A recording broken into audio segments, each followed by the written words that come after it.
जोंनिखौ बे हाखौ होआ बयनाबो हा होआ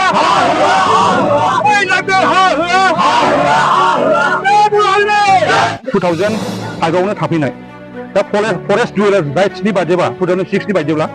बिसोरो बाव थानो मोन्थाय दङ दा फरेस्ट डिपार्टमेन्टआ बिसोरखौ थांनो बा इभिक्सन खालामनो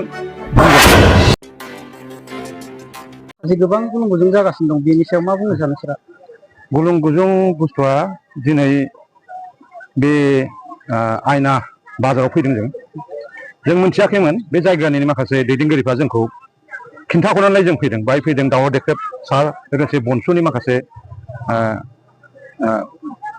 आफादगिरि बनजित मन्जिल जों जयै फैदों आरो दा बाथ्राया बाय हा हुनि केसा जाहैबाय सिखना जोहोलाव वाइल्ड लाइफ सेन्सुरि बानायदों दा बे एरियायाव 22टा गामि दं 22टायाव माखासे गामिया वाइल्ड लाइफआव थांदों माखासेया थाङाखै जों मिथिनायाव आरो बिसोरनि डकुमेन्टखौ नायदों जों बिसोरो माखासे डकुमेन्ट दं 2005आवनो थाफैनाय दा फरेस्ट डुवेलार राइट्सनि बायदिबा 2006नि बायदिब्ला बिसोरो बाव थानो मोन्थाय दङ दा फरेस्ट डिपार्टमेन्टआ बिसोरखौ थांनो बा इभिक्सन खालामनो बुंदों दा बे जोंनि थाखाय दुखुनांथाव बा सोंखारिथाव जों अल आसाम ट्राइबेल स्टुडेन्ट इउनियननि जानानै जों सोंखारिदों दा बाथ्राया जोंनि ट्राइबेल माहारिनि सायाव बेबायदि मानो जाबाय थादों खालि बाहायल' नङा माबा इन्डास्ट्रि माबा ट्राइबेल पावार प्रजेक्ट खुन कार्बि आंलं खुन डिमासा साव जोंनि काजिगाव मेरला जायगायाव जादों दुखुनांथाव आरो आसरित जादों बे दानि गभर्नमेन्टआ जोंनि ट्राइबेल माहारिनि सायाव माने एफाग्राब मेगन नांदों मा जादों आं बुजिनो मोनाखै दा थांनाय केबिनेट मिटिंआवबो धेमाजि लखिमपुराव मोननै ट्राइबेल बेल्ट ब्लक सिफायबाय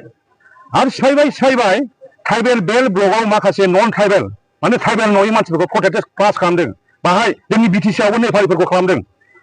हजोंहाय आहम राजबंशी गोबां दं आरो मरान मथब बिसोर दं आरो दा बेफोर दुखुनांथाव आरो लोगोसे हाइकर्टनिफ्राय जोंनि बिटिसिआव इभिक्सन खालामनो नन प्रोटेक्टेड क्लासखौ वार्डआव हरदों दासिमबो खालामाखै आसरित नन प्रोटेक्टेड क्लासखौ इभिक्सन खालामाखै जोंनि ट्राइबेलखौसो दा इभिक्सन खालामगासिनो आसरित बे सोमोनांथाव आरो मा सानदों आरो जोंनि रायजो राजाया दानि दा गोदान गभर्नमेन्टनो भट होनानै नोंसोरखौ दा गभर्नमेन्टआव दोनबाय जुदि नोंसोरो रायजो राजानिफ्राय मोजां खामानि मावाब्ला दा जोंनि रायजो राजा नोंसोर माबोरै भट होगोन बेनो साननो गोनां जां आं जोंनि रायजो राजाखौ